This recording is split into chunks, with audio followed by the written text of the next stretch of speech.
E agora nós vamos à meditação da palavra do Senhor nosso Deus.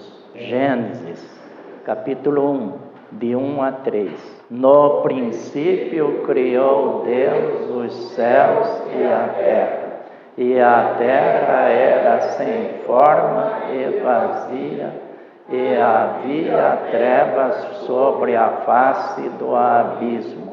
E o Espírito de Deus se movia sobre a face das águas.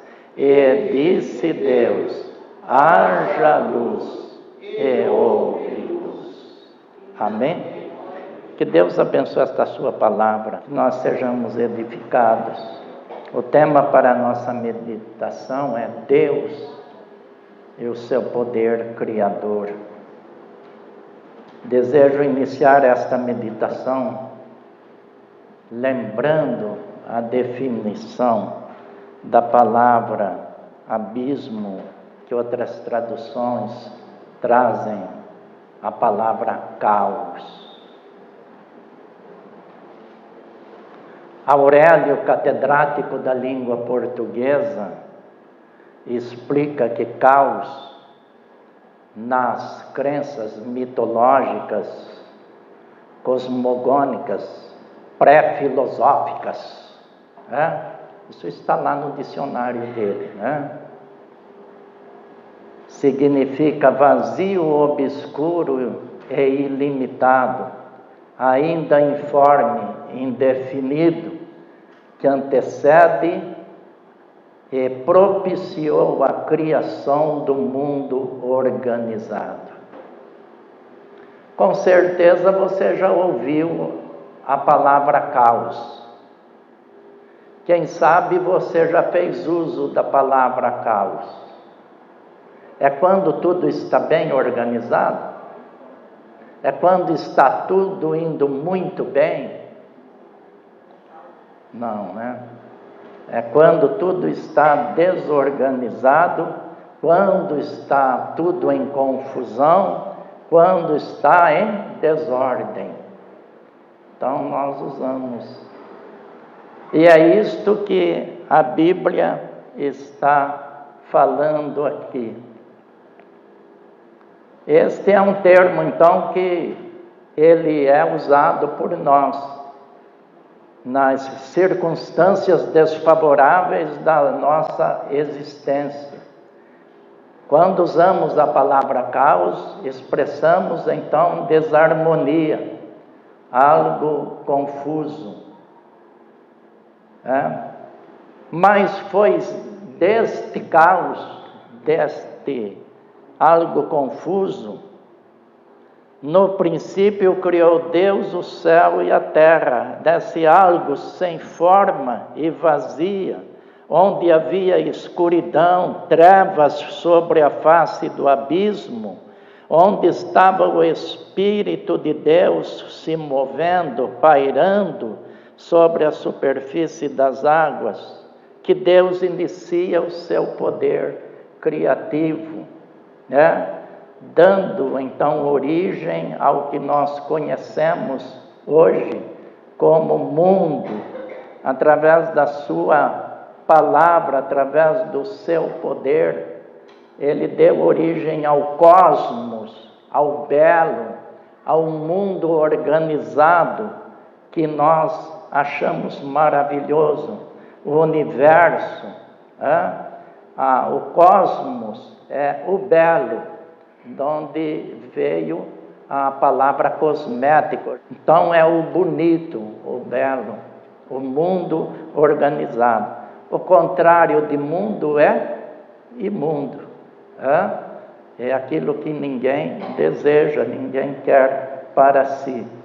E o salmista, por isso ele compôs um poema maravilhoso, que é o Salmo 19, e ele começou este salmo expressando, então, no seu poema, palavras extraordinárias. Ele diz: os céus manifestam a glória de Deus, e o firmamento anuncia as obras de suas mãos.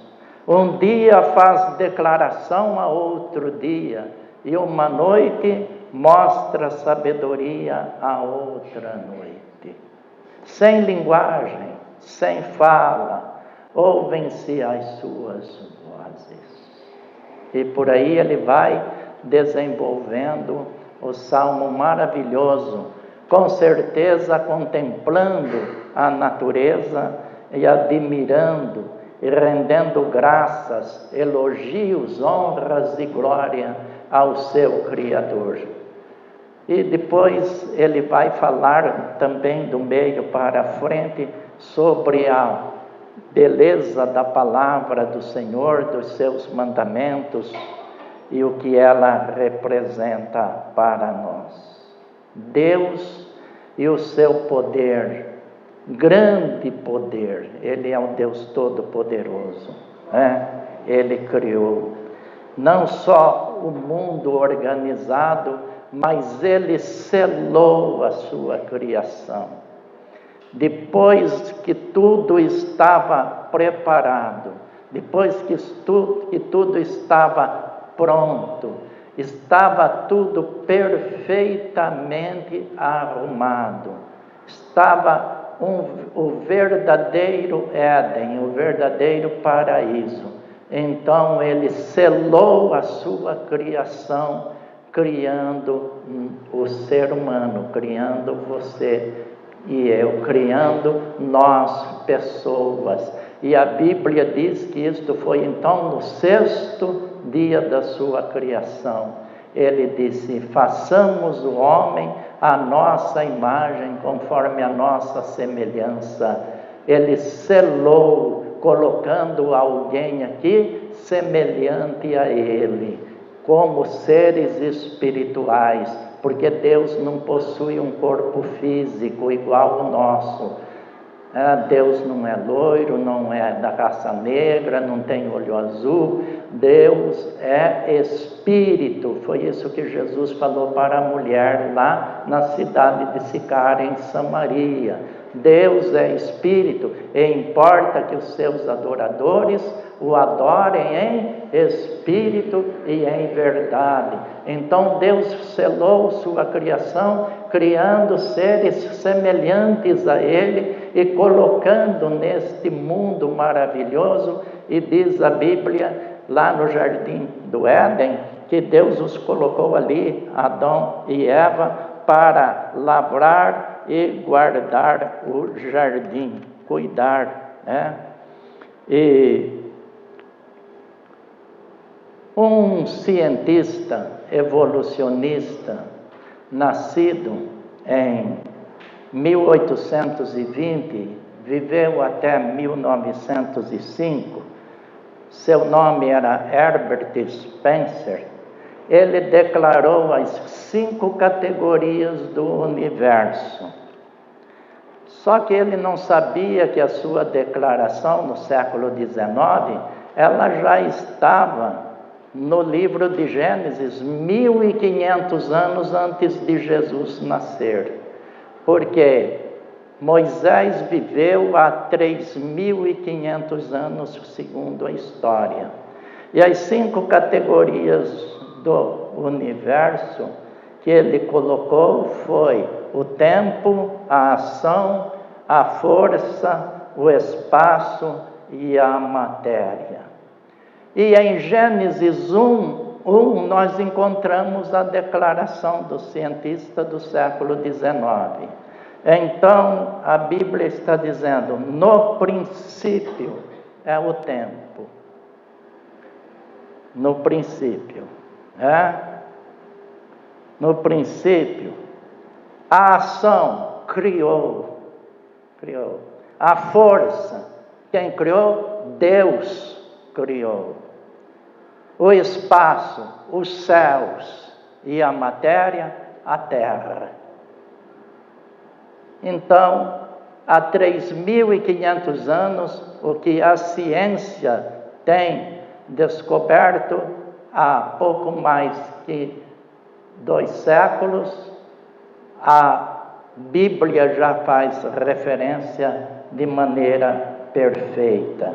E eu só destaquei isso, meus amados irmãos, para que nós tenhamos em mente e possamos guardar em nossos corações que Deus é o Todo-Poderoso e que só Ele dá sentido à nossa existência e ao mundo organizado. Deus deu leis à natureza e ela governa-se. Mas eu quero fazer aqui uma aplicação.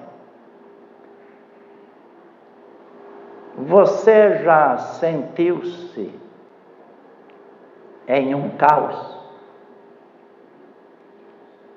Talvez você seja bem jovem, e eu sempre falo nas minhas pregações que eu admiro os adolescentes e os juniores, porque eles estão sempre sorrindo. É uma época da vida que eles sorriem sempre. É admirável esse tempo da vida. Depois vem umas dificuldades, adversidades, em todos os níveis sociais, culturais, isso acontece, independente de raça, independente de sexo, e todos nós já vivemos algumas adversidades, circunstâncias em nossas vidas, circunstâncias desfavoráveis, Mas quando você sentir-se num caos, numa confusão, em uma desordem, então busque a Deus. Sabe por quê? Porque Ele tem todo o poder para organizar a sua vida e organizar a minha vida. Ele tem todo o poder para organizar as nossas vidas. Ele tem todo o poder. Ele possui todo o poder. Sua especialidade é a organização de tudo que está desorganizado. Ele trabalha. A Bíblia diz que desde a antiguidade não se ouviu, nem com os olhos se viu, e Paulo diz que também nem com o coração se percebeu, um Deus que trabalhe para aquele que nele espera. Isaías 64. A Bíblia diz que Deus trabalha a favor do seu povo. Ele está perfeitamente qualificado para a nossa restauração, porque foi Ele que nos criou, e quando Ele nos criou perfeito. Se nós nos afastamos de Deus, nos afastamos por opção, nos afastamos por desobediência, nos afastamos de livre, espontânea vontade, mas Deus não se afasta de nós, Deus não se afasta de você. Você pode até se afastar do ambiente eclesiástico, você pode até se afastar da sua família, você pode se afastar, mas você não consegue fugir. De duas pessoas você não consegue fugir. Mas de duas, pastor, você não consegue fugir de duas pessoas. De você e de Deus. Você não consegue fugir da sua consciência. Porque onde você estiver, a sua consciência, a mente do teu espírito estará te defendendo ou estará te acusando, estará te absolvendo ou estará te condenando.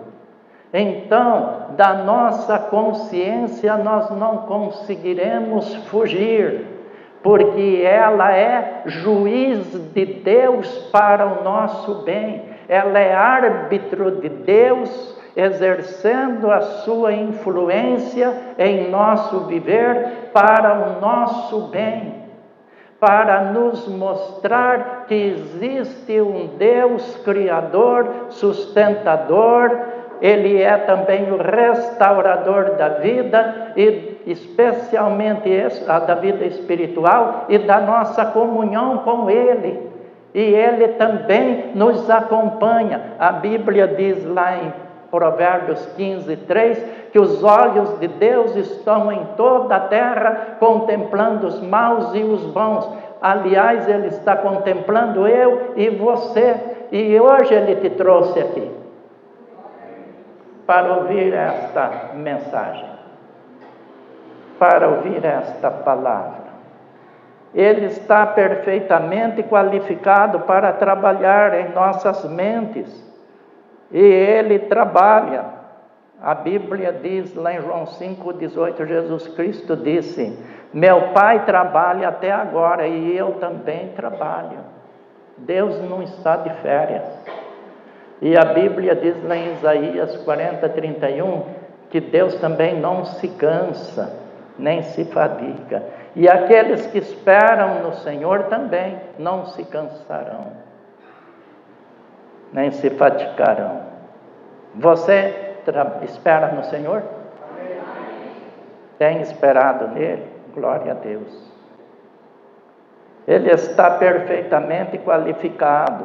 Ele não está ausente de nós, como ensinam filosofias aí. Tem filosofias aí que as pessoas abraçam, se entregam nessas filosofias que ensinam que Deus é um ser distante, muito distante, que está longe, abandonou os homens, criou e os abandonou.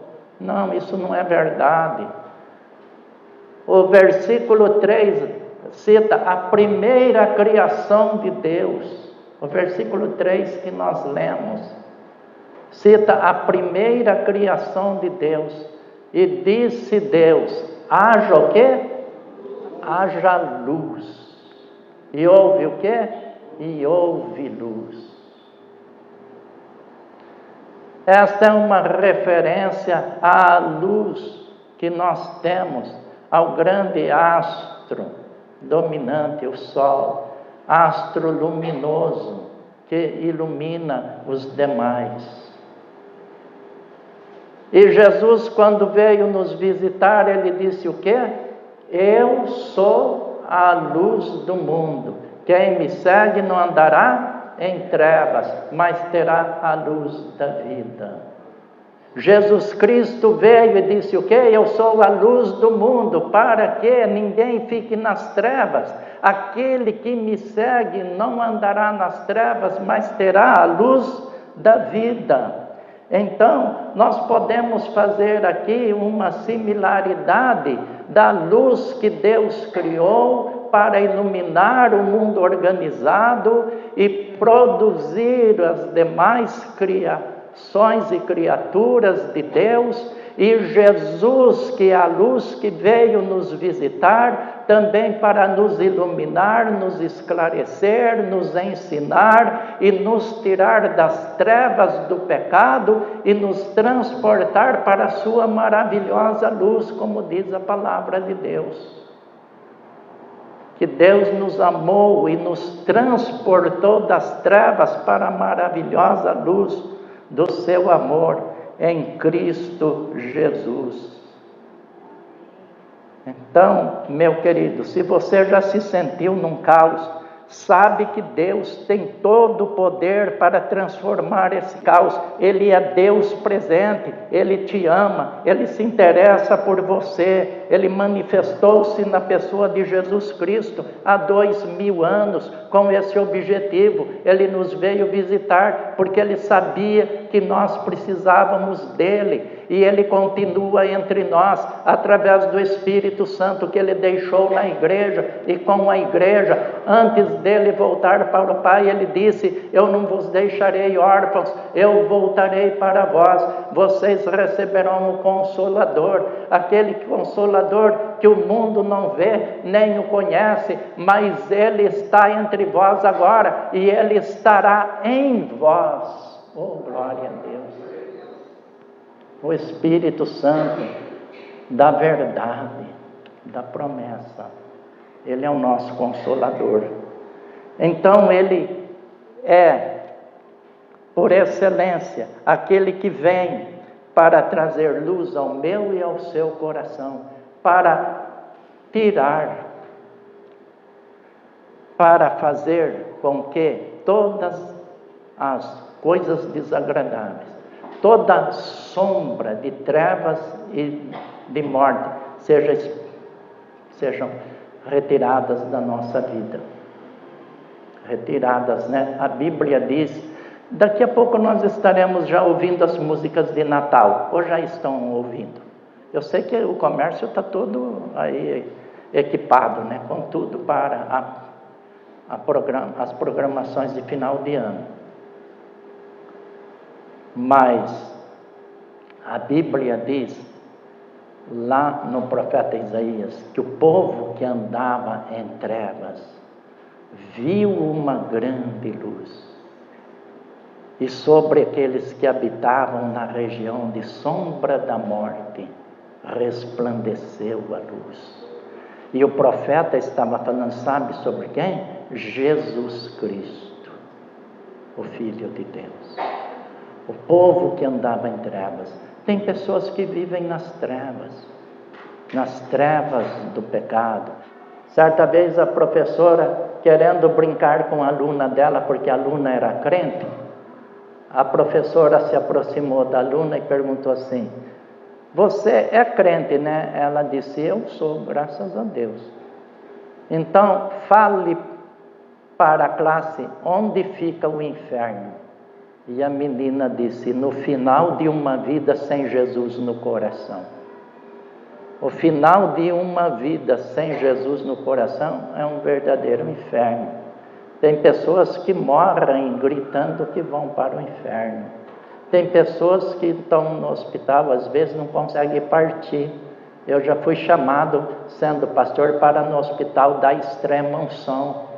Porque tinha pessoa que se debatendo, batia a cabeça, amarrava os pés, amarrava as mãos, amarrava tudo, e a pessoa se batia e queria, e ficou naquela situação vários dias. E aí telefonaram, por favor, senhor, vem aqui. Eu falei, vou, em nome de Jesus. E lá eu fui e conversei com aquela pessoa, e orei, e conversei, e falei de Jesus, e depois fui embora. E depois, horas depois, aquela pessoa partiu para a eternidade. Sabe por quê? Porque você precisa estar em paz com Deus. Você precisa crer em Jesus Cristo. Você precisa seguir Jesus Cristo. Precisa gastar a sua vida para a glória de Cristo. Jesus falou, sou a luz do mundo. Quem me segue não é parar de seguir. Não é ficar sem seguir Jesus. Precisa seguir. Precisa estar com Ele. E vimos a sua glória como a glória do unigênito do Pai, cheio de graça e verdade. Apóstolo João disse, vimos a sua glória como a glória do unigênito do Pai. E João viu, porque ele conviveu com Jesus. E Jesus transfigurou-se lá no Monte das Oliveiras, na frente dos apóstolos Pedro, João e Tiago. Por isso ele disse, nós vimos a sua glória. Eles viram Jesus no estado de glória. Meu querido, talvez nossas vidas estejam caos. Há décadas, diz Mark Zuckerberg, os laboratórios têm produzido milhões de toneladas de antidepressivos por mês. E qual de nós, hoje, adulto, que não estamos fazendo uso de alguma medicação? Essa semana eu estava passando com um cardiologista. E o cardiologista falou, vai tomar um remedinho para ajudar a dormir. Não precisa ficar preocupado. É só 1 miligrama, tá bom? Não precisa ficar preocupado. Tá bem? Toma 1 miligrama. Não se preocupe, porque eu tenho muitos pacientes que usam 20 miligramas. E eu disse, meu Deus, tem misericórdia. Usam 20 miligramas.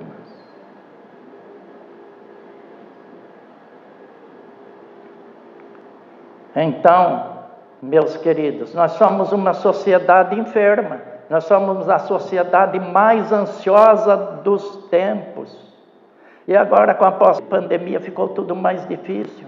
Fomos atingidos por um ciclone extratropical, onde precisamos nos esconder. Quem é que não precisou se esconder?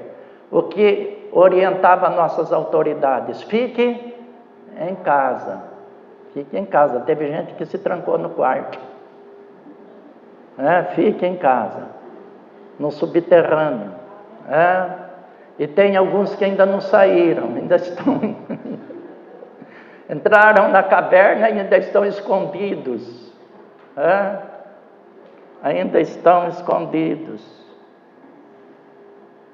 Num ambiente pós-guerra, as pessoas ainda estão assustadas, revoltadas, insatisfeitas. A ciência não trouxe paz nem esperança para o coração do homem. No século XIX, no início do século XIX, a ciência dizia, com o surgimento da caneta esferográfica, do gás, do fogão a gás e de outros benefícios, e agora ultimamente por causa da internet no século XX, a vida do povo será um verdadeiro paraíso. Conseguimos trazer o paraíso do Apocalipse para a Terra. Será uma verdadeira felicidade. E é isso que nós temos visto? Não é. Sabe por quê? Porque neste mundo, onde foram ceifadas mais de 7 milhões de vidas com a Covid, quem pode pôr ordem no caos, e aquele caos nosso lá interior, que eu tenho, que você tem, que nós temos, por causa das nossas incertezas, quem pode é só Deus. Sabe por quê? Porque foi Ele que nos fez, foi Ele que nos criou, e Ele pode fazer isso, e Ele quer fazer isso, Ele quer estar com você. Por isso Jesus Cristo disse: eis que eu estou à porta e bato, se alguém abrir a porta, entrarei em sua casa, e cearei com Ele, e Ele comigo. Isso é uma convivência. Enquanto nós estivermos aqui sobre a terra, Ele ceará conosco. E depois que nós sairmos daqui, nós cearemos com Ele para toda a eternidade. Para todo sempre. Eu cearei com Ele e Ele comigo. Ele pode, Ele conhece o seu coração. Ele sabe dos teus traumas, Ele sabe das suas dores, Ele sabe do seu sofrimento, das suas angústias. Você crê nisso? Amém. Se crer, verás a glória de Deus. Vamos orar. Bendito Deus, nosso Pai, obrigado pela Tua palavra. Obrigado porque o Senhor é o nosso Deus. Obrigado porque o Senhor põe ordem, o Senhor cria, o Senhor, ó Deus, muda as circunstâncias. O Senhor tem todo o poder para transformar, para mudar todas as coisas, para dar novo sentido à existência. O Senhor, ó Deus, nos transporta das trevas para o reino do Filho do Teu amor. E é em Jesus que nós encontramos a esperança de um dia estarmos livres de tudo aquilo que nos aflige, ó Deus. Todas as coisas que tiram a nossa paz. Um dia nossos espíritos estarão para toda a eternidade com o Senhor, vivendo com o Senhor, contemplando as maravilhas do Teu amor, que Paulo disse, ó Deus, que as coisas que o olho não viu, nem os ouvidos ouviram, nem com o coração se pôde perceber. As coisas celestiais são as coisas que Tu tens preparado para aqueles que Te amam, ó Deus. São maravilhas eternas, benditas do Senhor. Dá-nos o privilégio de permanecer em Cristo, firmes em Jesus, até o dia do nosso encontro com Ele, para todo sempre. Pois no nome dEle nós oramos. Amém, Deus. E que Deus abençoe sua vida, que tenha uma semana abençoada. Bem? Com muita prosperidade, saúde no teu lar, muita vitória, e que você seja muito feliz, prosperidade e harmonia no teu lar. Paz e esperança no teu coração. Amém?